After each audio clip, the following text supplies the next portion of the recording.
Good morning students. Today we will start with the new long in economics chapter 2, that is sectors of the Indian economy. Write a note how public sector contributes to the economic development of a nation. यहाँ आपको बताना है public sector किस तरह से किसी भी राष्ट्र की इकोनॉमिक डेवलपमेंट में किस तरह से सहयोग करता है। पब्लिक सेक्टर आप लोग समझते ही होंगे, जो गवर्नमेंट के थ्रू प्रोवाइड किए जाते हैं सेक्टर्स, उन्हें हम पब्लिक सेक्टर्स कहते हैं। In the economic development of a country the public sector contributes to the following. Public sector is helpful in increasing the rate of capital formation by investing more in it. हम जितना भी इसमें public sector में invest करेंगे उतना ही rate of capital बढ़ेगा। With the expansion of the public sector, employment opportunities have enhanced। जितना भी पब्लिक सेक्टर बढ़ेगा उसमें एम्प्लॉयमेंट अपॉर्चुनिटीज़ भी आपकी बढ़ेंगी। अगर सपोज़ करिए गवर्नमेंट ने ज़िम्मा लिया है किसी भी एक रोड के इंफ्रास्ट्रक्चर का, वहाँ आपको कितने लोगों को एम्प्लॉयमेंट मिल जाता है, वहाँ मज़दूर लगते हैं, ठेकेदार लगते हैं, वहाँ कितने लोगों को एम्प्लॉयमेंट मिल जाता है। इसलिए जैसे भी पब्लिक सेक्टर की ग्रोथ होगी उसी तरह एम्प्लॉयमेंट की भी ग्रोथ होगी। Industrial development of a country depends on the basic structure. Industrial development आप जानते ही हैं किसी भी देश का किसी बेसिक स्ट्रक्चर पर डिपेंड करता है। जब तक उस देश की बेसिक स्ट्रक्चर ठीक नहीं होगी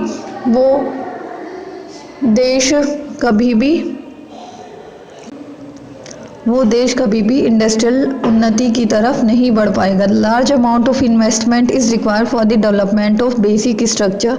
एक अच्छा अमाउंट चाहिए होता है किसी भी बेसिक स्ट्रक्चर को विकसित करने के लिए। Whereas it is conceiving period, हालांकि ये बहुत टाइम ले लेती है तैयार होने के लिए, लेकिन जब ये तैयार होती है इस बेसिक स्ट्रक्चर, हालांकि जब ये तैयार हो जाती है तो लोगों को इसका बहुत ज़्यादा फ़ायदा होता है। Due to the lower rate of return private sector can not create interest in its development. Private sector को लॉस और प्रॉफिट का बहुत ज़्यादा इशू रहता है, इसलिए अगर वो लोअर रेट ऑफ रिटर्न होता है उनका, इसलिए वो इस फील्ड में जो गवर्नमेंट के सेक्टर्स हैं उसमें अगर वो चाहें भी तो अगर अपना पैसा लगाना तो वो due to the lower rate of return और उसमें कम से कम इंटरेस्ट की वजह से प्राइवेट सेक्टर उसमें अपना इन्वेस्टमेंट नहीं कर सकता। Public sector alone plays this responsibility. Public sector ही ऐसा है जो इस फील्ड को आगे लेकर जा सकता है। Public sector has been an important contributor to the creation of a strong industrial base in the country. Public sector एक बहुत इम्पोर्टेंट कंट्रीब्यूटर रहा है इंडस्ट्रियल बेस को स्ट्रॉन्ग करने में किसी भी कंट्री का। By capitalization and establishing basic industries, country को पहले कैपिटलाइज किया जाता है, फिर उसमें बेसिक इंडस्ट्री डेवलप की जाती हैं, फिर and bringing diversity in them, फिर उनमें अलग अलग वो एक दूसरे से डिफ़र कैसे करती हैं, वो डाइवर्सिटीज़ भी क्रिएट होना ज़रूरी है, क्योंकि जब तक कंपटीशन मार्केट में नहीं रहेगा तो लोगों को एक दूसरे से आगे बढ़ने की भी क्यूरियोसिटी बहुत कम रह जाएगी, इसलिए बहुत ज़रूरी है उनमें डाइवर्सिटी क्रिएट करना। Public sector has accelerated the economic development of the country. Public sector ने बहुत ज़्यादा किसी भी कंट्री के इकोनॉमिक डेवलपमेंट को बहुत ज़्यादा एक्सीलरेट करता है, मतलब उस पर बहुत ज़्यादा डिपेंड होता है, उसके अप्स एंड डाउन बहुत ज़्यादा पब्लिक सेक्टर पर डिपेंड रहते हैं। Public sector has encouraged the small scale industries. Public sector ने स्मॉल स्केल इंडस्ट्रीज़ को बहुत ज़्यादा एनकरेज किया है। सपोज़ करिए किसी भी छोटे शहर में, यहाँ अपना आप लखनऊ का ही एग्जांपल ले लीजिए, यहाँ पर बहुत सारे आपको पावरलूम फैक्ट्रीज़ देखने को मिलती होंगी। यहाँ से अगर पावरलूम तैयार होकर आपकी बड़ी सिटीज़ में जाता है, वो वहाँ से इंपोर्ट एक्सपोर्ट होता है। फिर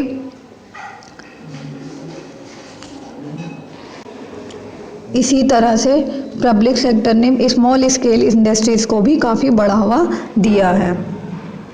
अब हम 6 पॉइंट की बात करते हैं।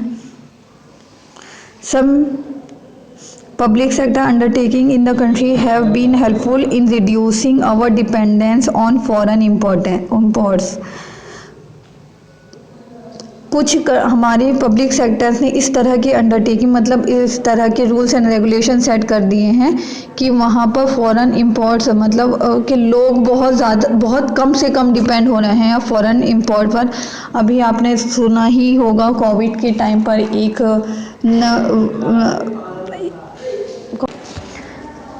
आपने देखा होगा सेल्फ डिपेंडेंसी का एक स्लोगन अभी कोविड के टाइम पर आया है, इसलिए इसमें ये भी बहुत बड़ा रोल प्ले करता है पब्लिक सेक्टर कि आपका फॉरेन इंपोर्ट्स पर कम से कम आप इंडिया डिपेंड रहेगा। Public sector has made possible a balance territorial development in India.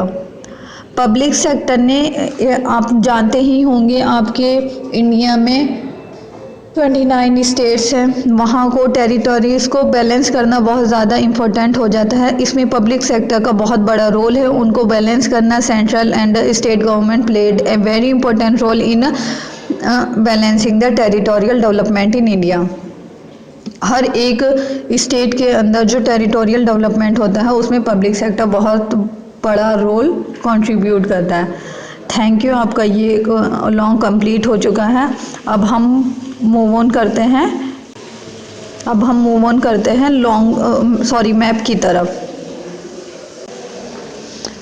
आज मैं आपको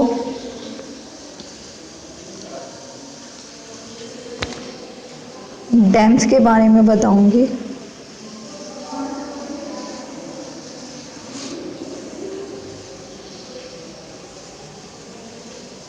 आपके इंडिया में जो 4 मेजर डैम्स हैं वो कहाँ लोकेट करते हैं। पहला जो आपका डैम है वो है हिमाचल प्रदेश और पंजाब के बॉर्डर पर सतलज नदी पर, उसका नाम है Bhakhra and Nangal dam. Sorry मैं यहाँ भूल गई हूँ लिखना, मैं लिख रही हूँ, आप लिख लीजिएगा। भाखड़ा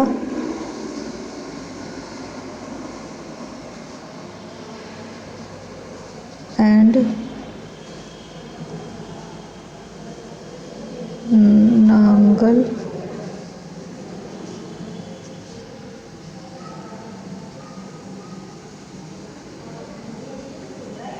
भाखड़ा एंड नागल डैम, ये कहाँ पर है? पंजाब और हिमाचल प्रदेश के बॉर्डर पर सतलज नदी पर भाखड़ा एंड नांगल डैम। आप नोट डाउन कर लीजिए इसे। सेकंड आपका है सरदार सरोवर डैम, गुजरात में है जो नर्मदा रिवर पर। थर्ड आपका है नागार्जुन सागर डैम जो तेलंगाना में है कृष्णा नदी पर। फोर्थ आपका है हीराकुड डैम जो महानदी पर है उड़ीसा में। ये आपके 4 डैम्स हैं, आप इन्हें अपने मैप में नोट डाउन कर लीजिएगा। It will be beneficial for all of you.